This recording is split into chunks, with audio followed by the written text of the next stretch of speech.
guys, welcome back to my channel. It's Michelle of adreamlife.com, and here on Surviving Narcissistic Deception, I talk about narcissistic tactics, ways to identify narcissists, the effects that narcissism has on us empathetic people, and how we can heal from narcissism.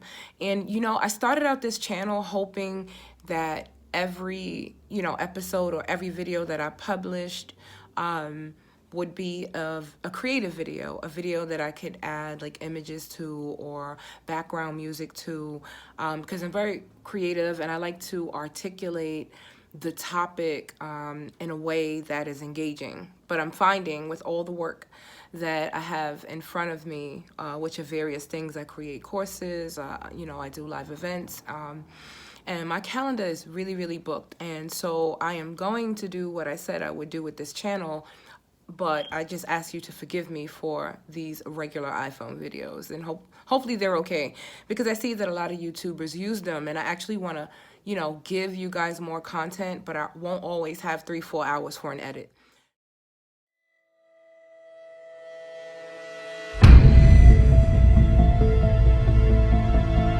So right now, today, what was on my mind, what's been on my mind are the characteristics that narcissists attract to, right?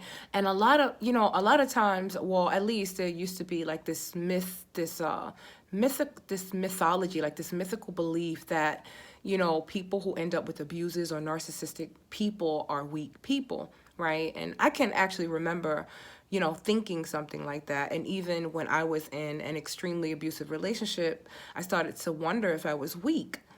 And lo and behold, I would be fortunate enough to survive and move on, and continue to date narcissists, be friends with narcissists, and have myself embedded in these relationships with narcissistic people before I knew that they were narcissistic.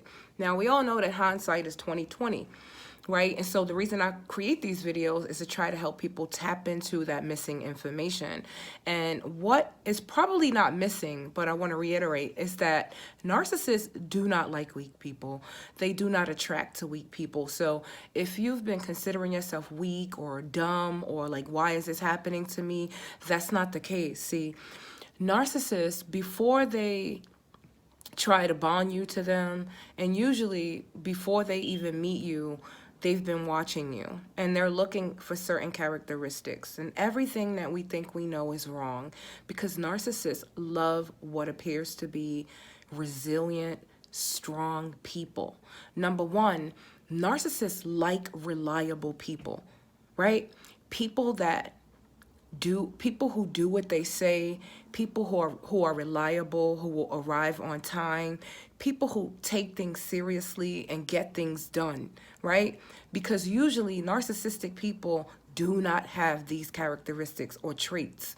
They do not process anything or take anything serious enough, or even believe that they have what it takes to do certain things, right? So they like to attach themselves to very reliable people, people that they can count on, people that have a sense of urgency when it comes to being responsible, when it comes to making sure that they're looking good, or like they're doing things that are considered socially acceptable and responsible, right?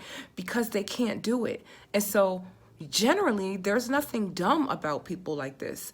People like this, especially empathetic people, they actually get it. They understand that if they're at A, in order to get to Z, they are going to have to pass through B, C, D, E, F, G, and so on. They'll have to put together all the pieces to finally solve this puzzle. Narcissists, on the other hand, like to go from A to Z and skip everything in between. This is why usually everything they do ends up falling apart in their face. So, empathetic people are not dumb by a long shot. Narcissistic people also love intelligent people, really smart people. They target intelligent people. Why wouldn't they? Who wants to be with someone that's dumb or someone that is not aware? Definitely not a narcissistic person. So if you've ever felt like, oh, I'm dumb, I can't believe, I'm in this kind of relationship, or this person has been my friend for so long and I didn't know.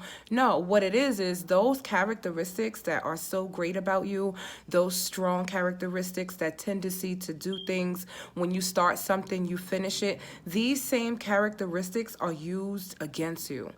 Like, I can remember so many instances now where I was manipulated because of my good character, where I was chosen because of my intelligence. Imagine a narcissistic person who likes to take credit for things but hasn't done any of the work to develop the skill to manifest what it is that they want. Like in my case, I'd always been writing when I was very, very young. I was writing, I was doing poetry and all these different things. And I ended up in a relationship with a person who couldn't necessarily write. Not to say that this person didn't have a creative bone in his or her body. The person was creative, but the person could only write to the extent where they could understand it. It was like chicken scratch. And so when it came to developing something that you could actually present to another person or sell, I was the girl, because I was the person who could write in English without errors. I was the person that could devise and compose a script or a document or whatever it was. So this narcissistic person wasn't necessarily so dumb not to be able to realize that. And this is the thing about narcissists that a lot of people, I think, sometimes, forget, that they're actually very smart and they know what they're looking for. And usually they are targeting someone who is intelligent.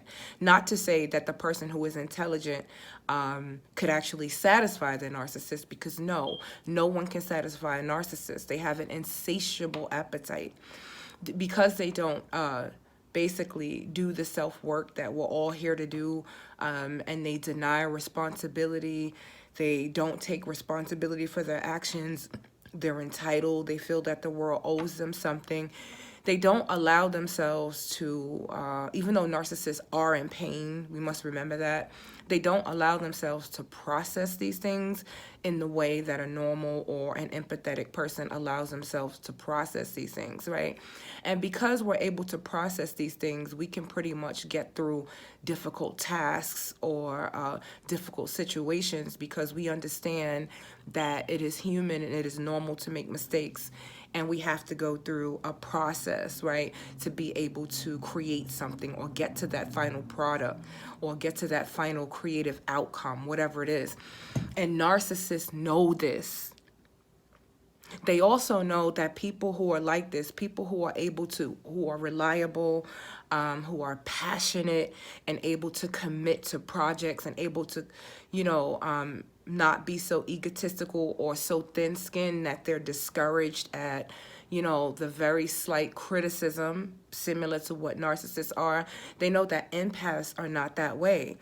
And they also know that when they begin their abuses or when they abuse you, that it's more likely for you, a person who is, an empathetic person who is compassionate, a person who does like to work things out to the end, that a person like that could easily slip into people-pleasing mode and not even realize it. And, like sometimes people are like, oh my gosh, she's being abused. How could she stay in this relationship? But a lot of times what we don't understand is that people like this they're the kind of people that believe that they're problem solvers, right? And you could easily be tricked into believing that you can solve the narcissist's problems, that you can forgive this person these good characteristics and these ideals and morals and ethics that we apply in our lives. We are the kind of people that we believe that if we treat someone the way we want to be treated, that this will in turn bring back the karmatic cycle or the cause and effect where we will be treated the same way in return. And this is where we are absolutely fooled with narcissistic people, because they will not treat you the way that you treat them. They can't treat you the way that you treat them, because the same characteristics that they targeted you for is because they do not have them.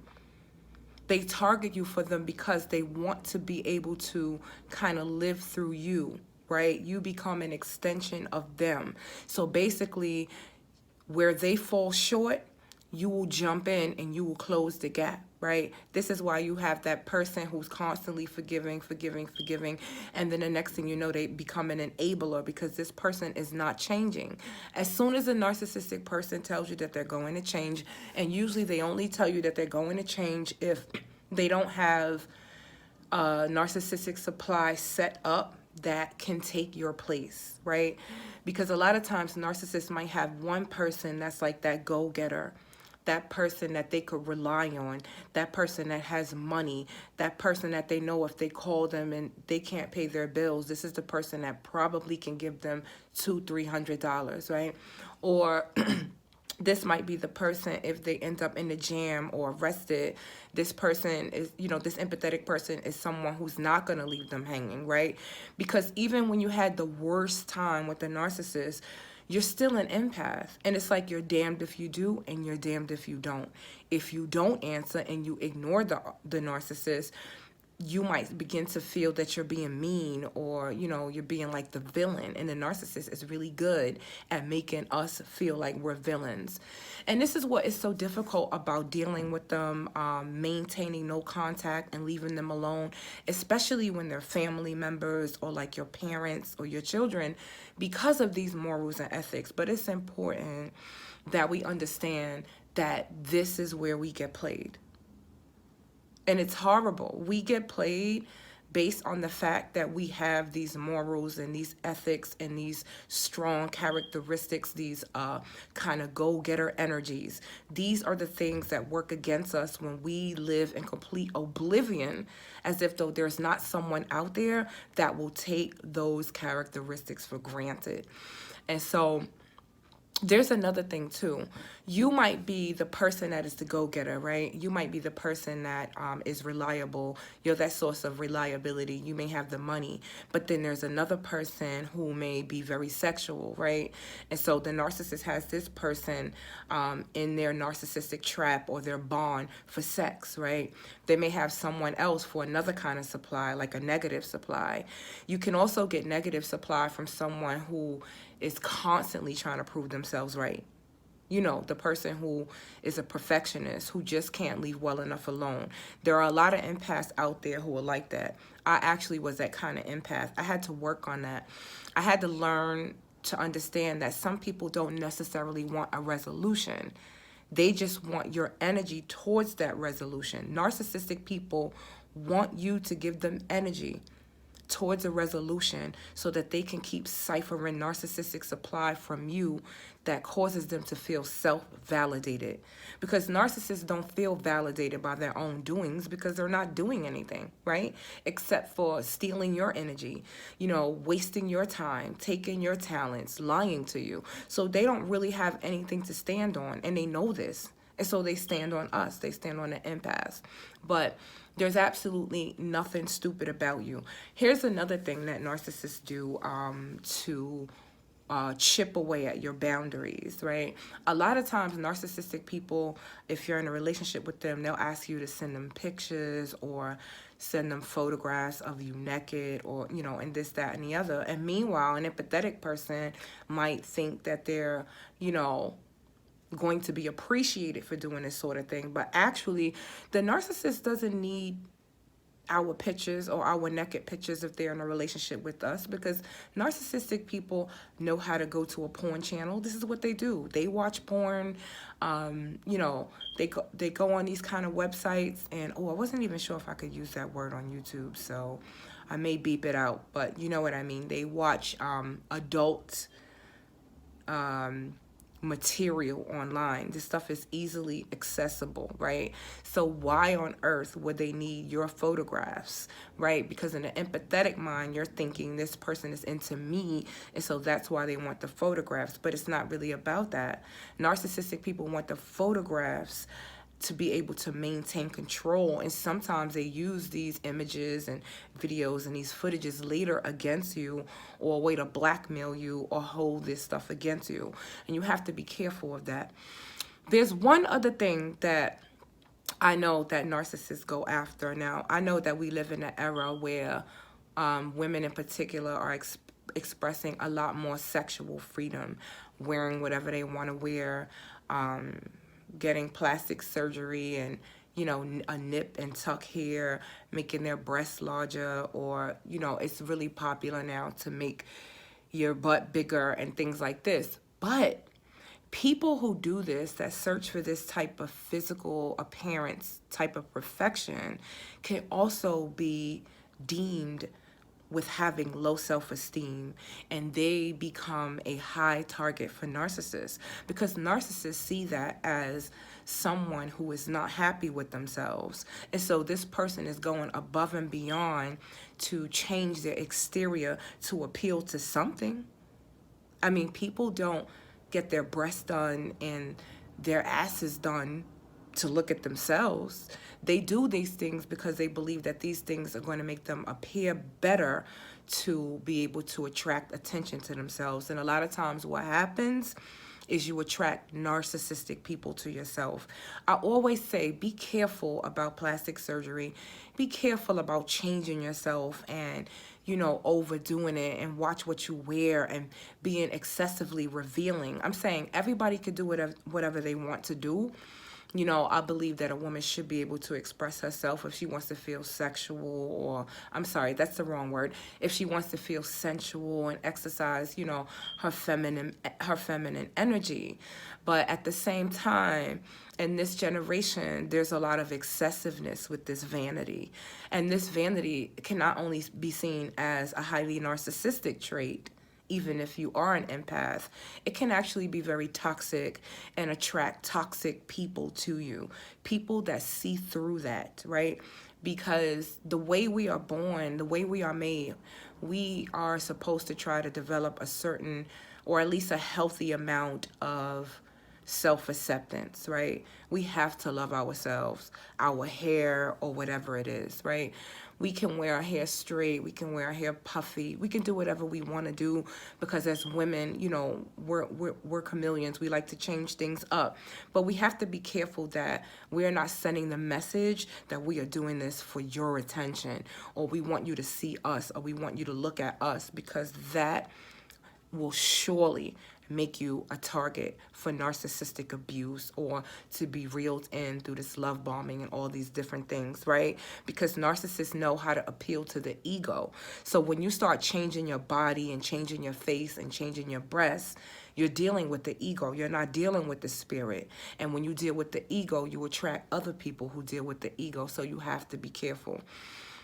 I had someone tell me once that they did their body for themselves. And while they might believe that, on the subconscious level, I know that they're doing it for someone else, right? Because we're not going to just start doing these things to ourselves for ourselves. I mean, that's not being realistic. We, especially empaths, we are partner driven, right? Human beings, normal human beings, are partner driven. By default, we were created that way. The soul longs for partnerships and friendships and being able to bond and communicate and get along with one another. Whether you're introverted or extroverted, on some level you have a desire to partner with someone. And we have to be careful of the ways that, or the messages that we send to be able to partner with other people. It is said that there's only like this small percentage of narcissists. Like out of 100 people, there are 7. I absolutely don't believe that. I believe that, seriously, we're either 50-50 or there are more narcissists than empaths, which makes this really, really difficult, right? This means that at some point, we're going to have to deal with a narcissistic person. The most important thing is understanding that they can really, really manipulate you and attract you into like this dark vortex. But watching videos like these and becoming more conscious and aware of the energy and the different signals that you're transmitting out there will help you be able to recognize who you're attracting, right? And then knowing some of the things that they do, things that I discuss on this channel and that people discuss on other channels, understanding what they're looking for and why they're looking for it will help you be able to determine if a narcissist has in fact crossed your path and is now trying to reel you in. So it is not because you are stupid. A lot of times it is because you are very, very attractive, at least to the narcissist. Narcissists do not want to be with people who are not attractive unless there is another avenue of fuel for them. Like I said earlier, being really intelligent, being driven, you know, being someone that, you know, is a go-getter, someone that is reliable, someone who is a problem solver and a people pleaser. And a lot of times we became this way because we were raised by narcissistic parents who programmed us to be this way. And I'm not saying that there's anything wrong with wanting to please people, with wanting to be nice, with wanting to be caring, with being reliable, or with being beautiful. But it's important that we understand that those exact characteristics that culturally and socially that we believe are good characteristics can and will be used against us in a narcissistic relationship, whether it's intimate, whether it's a work or co-working relationship, boss to employee, employee to boss, or a friendship relationship. And in everyday ordinary relationships, narcissistic people try to take advantage of empathetic people. You ever seen a narcissist that chooses to be homeless? And I know this is going to be kind of tough for me to say this, and I'll do a video about that later, but I believe that there are a huge percentage of homeless people who are actually choosing that lifestyle. They choose that lifestyle because they are able to manipulate empathetic people, and they make a good salary, sometimes more than a hardworking person out there in the street, laying on the subways, laying on the benches. They're racking up hundreds of dollars per day with stories, right? And allowing themselves to be dirty or whatever. Not everyone is mentally ill or displaced. There's a huge percent of narcissists out there. So I've learned to be less tolerant of this kind of behavior, but I also learned that I am not mean for saying no. So I want to remind you that you're not mean for saying no. You're not mean for saying, no, you can't break my boundaries. Remember, anyone who is trying to chip away and lower your boundaries, probably 9 times out of 10 is doing so because they can't live up to them. They can't live up to boundaries, so they're going to work on pulling yours down. Healthy people will respect your boundaries.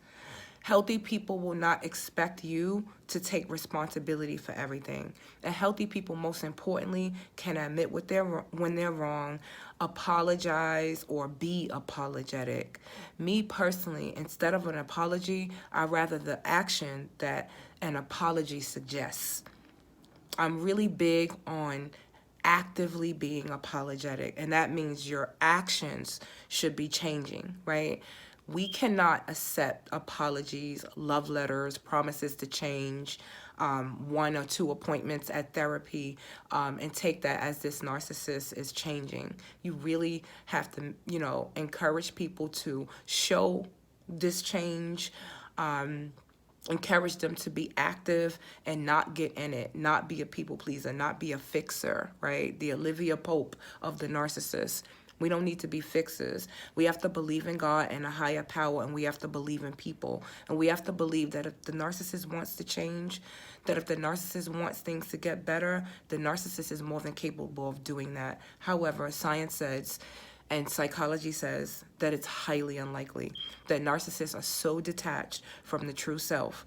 They are so embedded behind their pain or their childhood traumas that they cannot find their true self. So I'm going to wrap this video up. Hopefully this video helped you understand that no, you're not dumb. No, you're not stupid. You're actually great. You're actually as good as much as we can get to perfect. And this is why narcissists choose you. If you like this video, prove it by pressing like. And if you think someone else could benefit or you know, resonate with this video, please share this video. And if you subscribe to my channel, thank you for subscribing. I appreciate you. And if you haven't subscribed, I think that you will like these videos that I have coming, and the documentary that I promise you guys is coming soon, and I will post the date of that documentary's release, the video before the release. So always read the description to see if I'm letting you know about the Street Life documentary. I will be discussing the crack era, some of the people that I grew up around, and some of the circumstances, amazing, incredible circumstances that I actually was involved in or escaped with my life from 15 years old on up. All right, so read the description box and leave comments. If you have any questions, send them to Ask. Michelle@adreamlife.com. I'm excited about spending this winter jumping into this awareness project. Yeah, that's it.